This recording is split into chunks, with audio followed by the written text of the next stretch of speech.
Hey learners, welcome to Connected.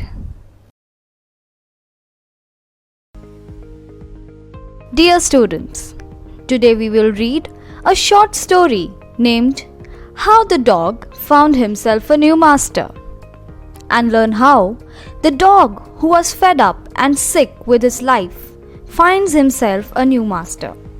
From this story, we will get to learn a lot of new words and how sentences are formed.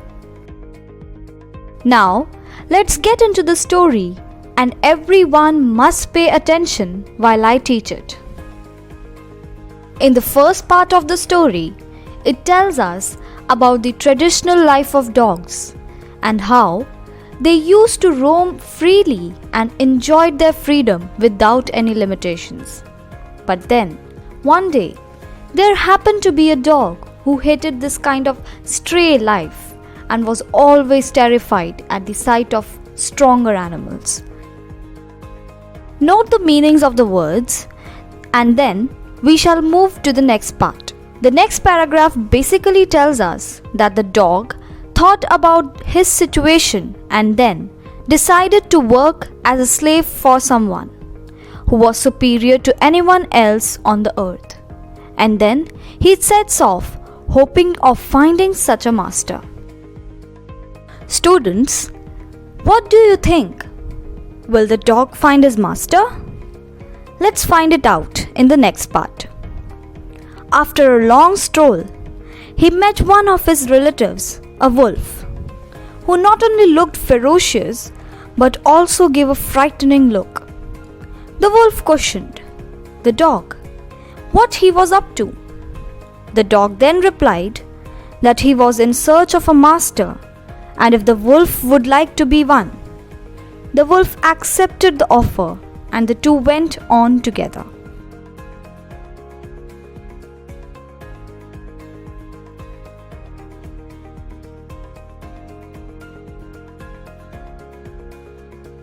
Now, let's move on to the next part. After covering a lot of ground, the wolf suddenly sniffed, moved quickly, and hid himself in the bush. Seeing the unusual behavior from the wolf, the dog asked what the master was. The wolf worriedly answered that he had seen a bear who might eat them both. Students, the story is getting interesting part by part. Let's see what happens next. After finding out that the bear was stronger than the wolf, he decided to approach the bear to work under him as a servant. The bear agreed to the offer without any hesitation, and immediately after taking up service with the bear, they decided to search and hunt for cows to satisfy their hunger. Was bear the perfect master for the dog? Let's find out. After walking for some time, they finally found a group of cows, but as soon as they tried to proceed towards them, they heard a strange noise made by the cows. They noticed that the cows were screaming out loud and running here and there due to terror.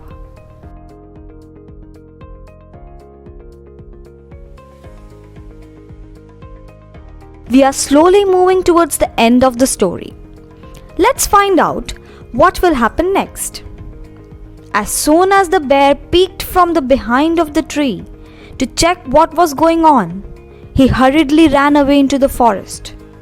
The bear then told the dog that those parts of the forest are ruled by the lion, who is the most powerful animal in the forest.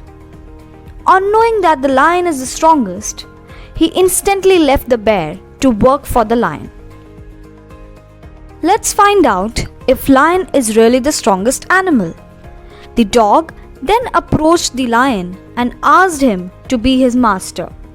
The lion accepted the proposal and as a result, the dog started staying with the lion.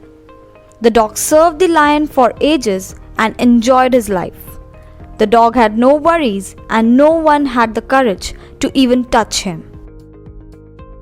Everybody, concentrate. We are moving towards the end of the story. One day, when the dog and the lion were wandering amidst high steep rocks, the lion stopped surprisingly and roared out loud.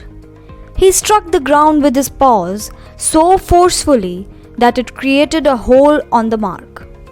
The dog was stunned at his behavior and asked if anything was affecting him. The lion worriedly replied that he could see a man coming their way, and they must flee from there to save their life.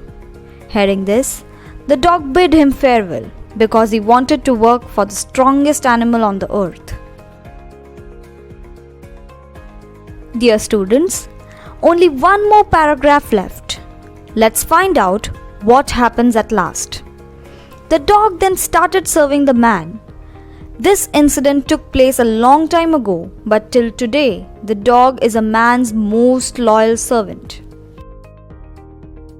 So, that marks the end of the story, where we learnt how a dog was at first ill-pleased, finds himself the strongest master and stays loyal to him for the rest of his lifetime.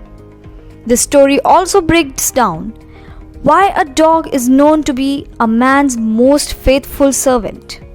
Let us revise the chapter and practice some fun exercises. I expect answers from each one of you. I will give you 5 minutes to get ready with your answers.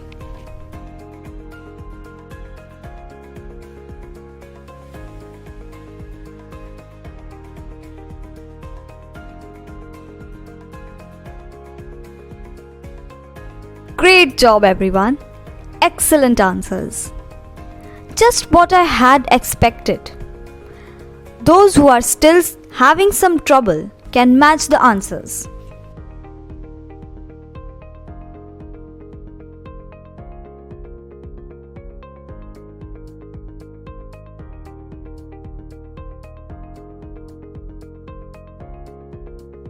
Let's move on to the next exercise.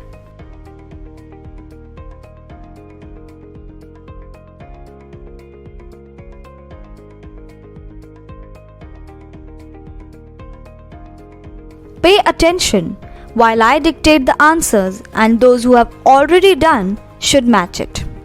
Number 1. A dog. Number 2. His own master. Number 3. Stronger than anyone else. Number 4. A wolf. Number 5. The bear. Number 6. Stronger. Number 7. A lion. Number 8. Afraid of man. We learned about a lot of things in today's session. Thank you for cooperating, and I hope you all had fun learning. Hey learners, welcome back to Connected.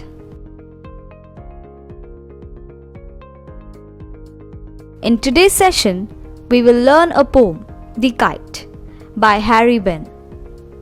In this poem, Harry Ben has described the beauty of a new kite when it flies in a clear sky.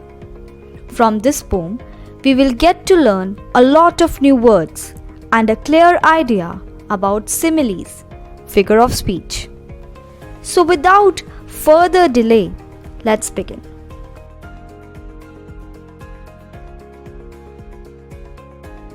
Let's read the first stanza. How bright on the blue is a kite when it's new. With a dive and a dip, it snaps its tail. In the first stanza, the poet has described when a new kite flies on a clear blue sky, it fascinates the viewer with its beauty. The kite moves in its own unique way. It is a mixture of a dive and a dip, portraying the beauty of a kite flying on a clear sky. I hope everyone understands what the poet is trying to convey in the first stanza. Now, let's move on to the next stanza.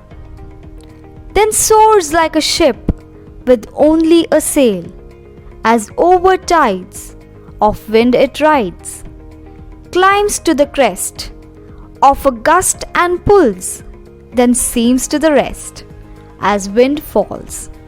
The poet has compared the sudden rise and fall in a kite's movement with the flow of the wind is just like a ship which rides the waves in the ocean. And as soon as the wind slows down, both comes to rest. The comparison of one thing with another thing of a different kind is known as a simile. This is a figure of speech and is commonly used in poems. Moving on to the next stanza. Pay attention when I read it. When string goes slack, you wind it back and run until a new breeze blows, and its wings fill, and up it goes.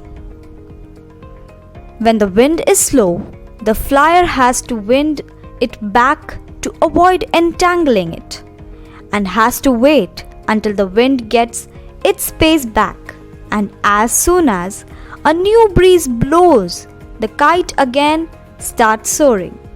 The poet has used the phrase fills its wings to compare it with the wing of a bird.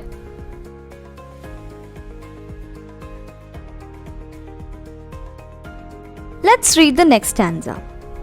How bright on the blue is a kite when it's new, but a ragged thing you never will see. When it flaps on a string in the top of a tree, everybody appreciates the beauty of a kite when it floats in the clear sky. But when the kite gets stuck on the top of a tree, it gives a worn out look. The poet has described how a kite stuck on the top of a tree loses all its value, and we might never see it flap along with the blow of the wind. Now, let's solve some exercises to have a clearer idea of the poem. Everybody, write the answers in a sheet and I will give you 10 minutes.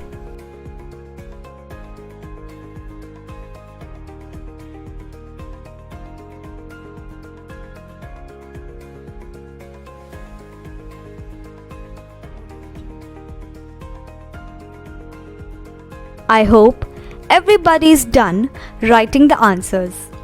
Please match the answers.